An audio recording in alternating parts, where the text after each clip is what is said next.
சந்தோஷம்.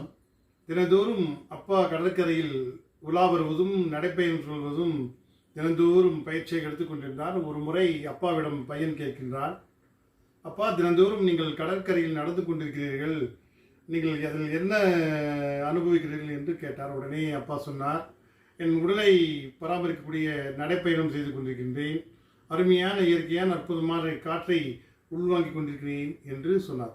உடனே கொஞ்சம் காற்றை எனக்கு தர முடியுமா என்று கேட்டாராம் அந்த குழந்தை.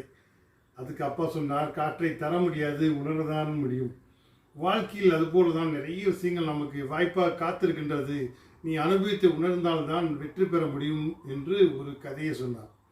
இந்த கடல் இருக்கிறது, கடல் பறந்து கிடைக்கிறது, கடல் எந்த அளவுக்கு நீங்கள் உபயோகப்படுத்தினா அந்த அளவுக்கு நமக்கு பயன்பாடு தரும் என்று சொன்னார். அந்த கடல் தண்ணியை நீங்கள் உப்புளமாக பயன்படுத்தினால் கொஞ்சம் உப்பு கிடைக்கும், அதை வைத்து நீங்கள் வாழ்க்கையில் நகர்த்தி கொள்ளலாம். அதே கடற்கரையில் நீங்கள் படகில் சவாரி செய்தால் கொஞ்சம் மீன் பிடித்து அதிலிருந்து வருமானத்தை பெருக்கிக் கொள்ளலாம்.